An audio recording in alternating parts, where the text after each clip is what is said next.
Well, if you two are ready, let's round up some shop tools and get to work. Can we start with the chisel? Sure. In fact, chisels and planer blades are very similar, so let's work with the two of them together. You have a flat surface on the bottom and then that single bevel on one side. And that's what they referred to earlier as that chisel grind on a knife. That wasn't really a chisel grind, it's because of this. Now generally, we'll work the area on the bottom. There's two little slots in the bottom of the sharpener, and the stones will fit right in there. And that gives you a larger flat surface. The first thing you want to do with a chisel or a planer blade is flatten the bottom. And this doesn't require any special technique. It's just a matter of going across the stones until you've taken all the burrs and everything off the bottom. Then what you're going to do is reproduce that angle, like there, and then from one side to the other, actually go across and sharpen the entire blade. Now we have another way of doing that. You can actually put the guards in, and whether or not this is easier for you, it depends on which you prefer.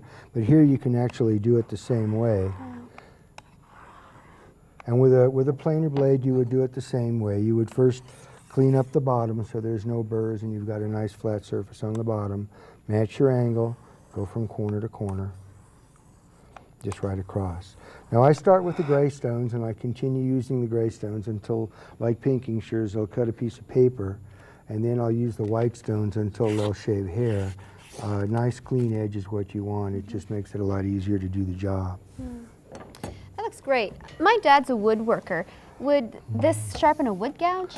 Yeah, you can do wood gouges as well. And here we've even found some other tricks that we've learned from some of our customers. We've got the little grooves there that we use for hooks. I'll show you that later. But on something like a round gouge, for example, the corner of the gouge can be placed in the groove and you can rotate all the way around. The inside of the corner is what you would use to go inside and clean up any burr that might have developed there. I've been using a belt sander for wood gouges, so I don't need to do that anymore. Well, a belt sander takes off a lot of metal and sometimes makes it hot. You get it too hot, you change the heat treat to the edge. How about things like paddle bits, wire cutters, or router bits? Okay, let's get into those. Now remember I showed you the material is very hard. It's capable of cutting any type of metal. Here in a situation like that, you would use it as a file. For example, on a paddle bit, the area that you're going to sharpen is here and here. Those are the areas that do the cutting. Now it won't cut your skin, it's just too smooth. So you can actually use your finger as a guide to maintain an angle, or you can slip it into a vise and tighten it up and just do it that way. Just continue stroking until you've got your edge. Do all 4 strokes. Some people also like to get the tip. This one doesn't have a really sharp tip. It just oftentimes will come so that it just comes together without having a point, and you can actually just create a point on there as well. On a router bit, I like to use the tool just because it makes it, the base with the tool, just because it makes it a little easier to work with. Sometimes they'll be just like this. Sometimes they'll have a little roller. In the case of a roller, remove the wheel. And you would just lay the flute right over the top. Now these things oftentimes are grimy with all kinds of wood pitch. We found that ammonia will clean the wood pitch off. They'll come out clean as new. So just get a little jar of ammonia, throw your router bits in, let them sit in there for a few hours. They'll come out clean. Otherwise, you're just going to clog up the stone with the pitch. And lay it right over the side. Sharpen it while watching television. It doesn't require a whole lot of effort. Just lay the flute right over the side of the stone, keep it flat, and go back and forth. Actually, you would do both sides. How about something like screwdrivers? Screwdrivers, well, screwdrivers don't need to be sharpened, but what happens is that when you're working with screws, oftentimes they'll bend or they'll lose their shape. They just change. And again, using your vise, lock them into position, and using the tool as a file, just get right inside the groove and clean off all the burrs that are built up inside. With a flat edge screwdriver, the same method works, but you're not trying to get inside the Phillips part of the burr. You're just trying to, again, clean up the area here. So just flat across the top is all you're after. Oh, okay. And just continue to do that until it's the shape that you want. Hey, Sal, the screwdrivers look great. Now I won't have to throw them away for another 5 years. Okay, now I have another one for you, Sal. Well, you mentioned wire cutters as Oh, well. Let me okay. get those as well.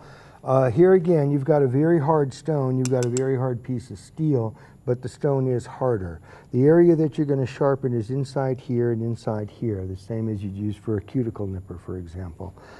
By using your finger as a guide, it's possible to maintain a consistent angle because it won't cut your skin. And you want to make it sharp enough to cut a piece of paper. Hey, Sal, the other day I was at my dentist's and he was telling me he was looking for a better way to sharpen his dental tools. I told him that I would be working with you in the Sharpmaker, and he was wondering if the Sharpmaker would be able to sharpen dental tools.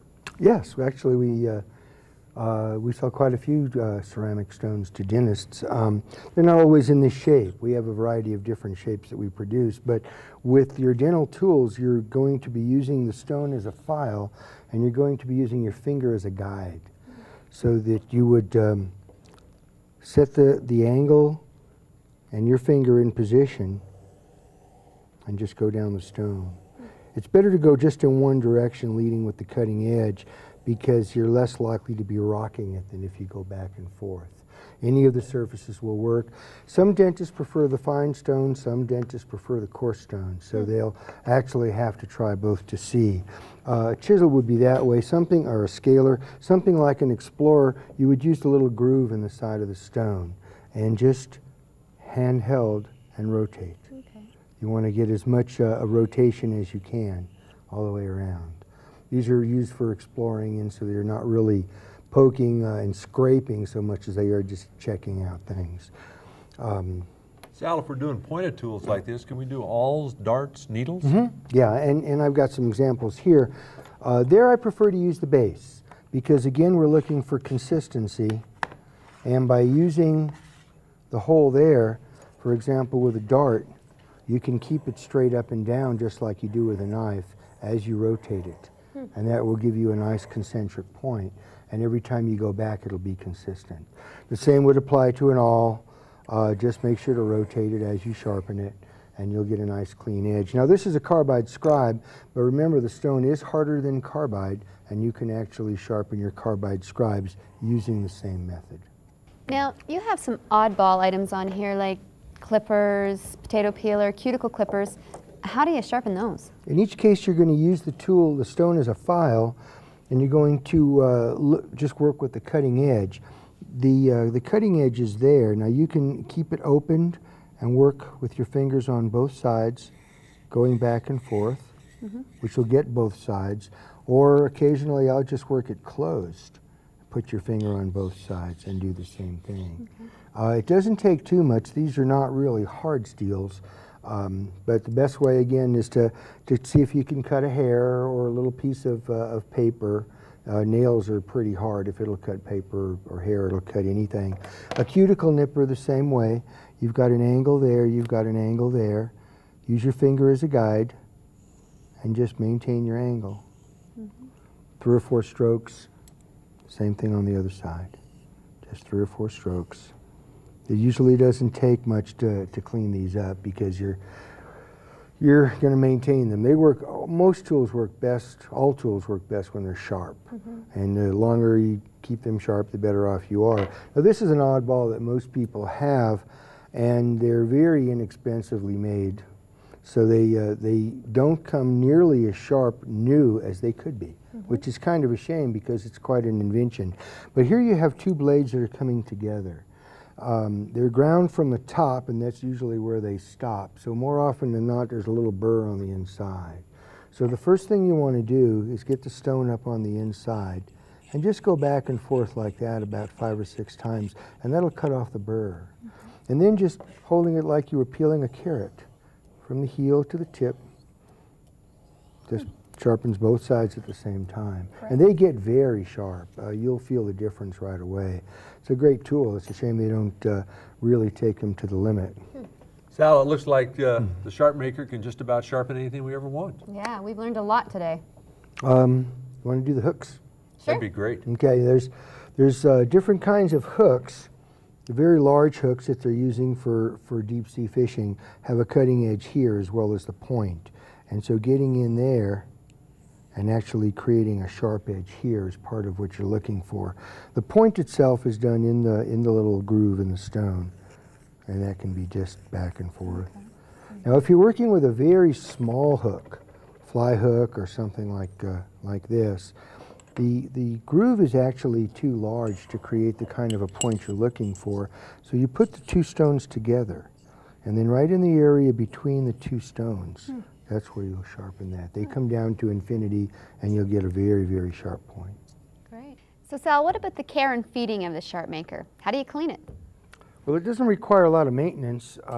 There's not much that you can do to it. You're putting steel into the stone while you're sharpening. The only real maintenance is to remove the steel from the stones. Come here, I'll show you what I mean. The gray ones will hold a lot more steel than the white ones. I usually wash these when they're starting to get my hands dirty. And the method for washing the two of them is the same. Get a little scouring pad that you would use to scour your pots and pans or your dishes. Any type will work. Little cleanser, abrasive cleanser, again, any type will work, and just simply scrub back and forth until the steel comes out. You can also put them in a dishwasher. You can put them in an autoclave. You can put them in an ultrasonic. That's what the dentists use. Anything that will clean the steel out will work. And just a cleaning, and rinse them out, dry them, and go right back to your sharpening. That's the only maintenance required. No oil or water when you're using them, so it's a nice clean system. Great. Let me show you how to put this thing back together. The little slots on the side of the bottom are for one set of stones. They just snap in. And then the safety guards drop right in that little groove on the top. The core stones go in on top of the safety guard. And the lid holds it all together. Nice and easy. Sal, this has been great. I sure learned a lot and appreciate it very much. Yes, thanks a lot, Sal. Well, thank you very much. Hope this sharpens up your lives. Thanks. Remember, you can use this video and the instruction book together or separately to guide you through the steps needed to sharpen whatever you need sharpened. The sections of this video closely follow the sections of the instruction book. We did that to make it easy for you to find the information you need when you need it. You can easily fast forward or rewind to any particular part you want to review at any given time. Please follow the instructions and really make the Sharpmaker work for you. And remember, safety first.